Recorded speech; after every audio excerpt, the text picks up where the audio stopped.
नर्मदे हर पाऊस पडलेला आहे आणि आपण बीजगोळे कसे फेकायचे याचं प्रात्यक्षिक मी तुम्हाला दाखवतोय. गणेश दादांचे असते, पोदला मामांचा मोठा मुलगा. हो हो हो थांब. हे बघ खाली खाली खाली टाक, खाली वरने टाकायचे, फुटतात. खालून टाकायचा, नीचे नीचे फेक. शाबाश. बीजगोळे सीड बॉल्स. डेमा उधर रोड की इधर फेक.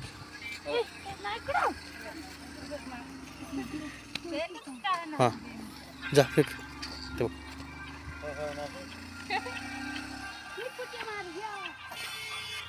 आणि तुम्हाला हाँ गणेश दादा ने फेंकला. एक काम करना कितने बचे. एक काम करना गणेश, तू अभी नीचे भाग के गया था ना, वैसे जाके उधर एक लगा क्या, मैं दिखाता हूँ. अभी इधर उधर नहीं, उतरायची पद्धत बघा. डोंगर इकडून मगाशी गेला ना खाली तसा तिकडे. इथली मुलं कशी घाबरत नाहीत बघा उतरताना, बिंदास जातात. तेव्हा एकदम बिंदास. ते बघ. हाँ फेक, लगा उधर लगा. ये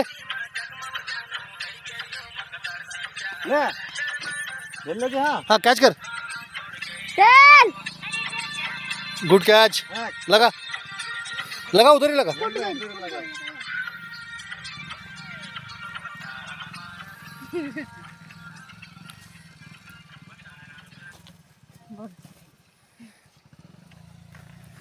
अशा पद्धतीने आपण बीजगोळे लावलेले आहेत. हे बीजगोळे बनवण्यासाठी सगळ्यात जास्त आपल्याला मदत केली ते डिमसिंग पावरा. इकडे बघ, ही ललिता पावरा, ही सविता पावरा,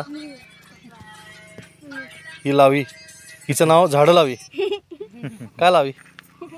गणेश दादा ज्यांना सर्पदंश झाला होता तरीसुद्धा त्यांनी आपल्याला लावायला मदत केली. आणि त्यांची ही मुलं प्रेमसिंग आणि हा कुठे गेला, मेलसिंग कुठे गेला. हा आहे मेलसिंग.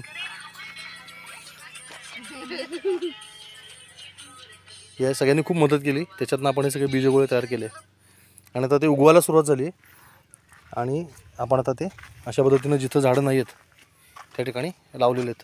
हा नवीन रस्ता झाला आहे. नवीन रस्ता झाल्यामुळं जी वृक्षतोड झाली आहे दुतर्फा, त्या सगळ्या ठिकाणी आपण आता बीजगोळे टाकलेले आहेत. हा संपूर्ण परिसर जिथं झाडं दिसत नाहीत त्या सगळ्या ठिकाणी बीजगोळे आहे. का गोळा. हा बघ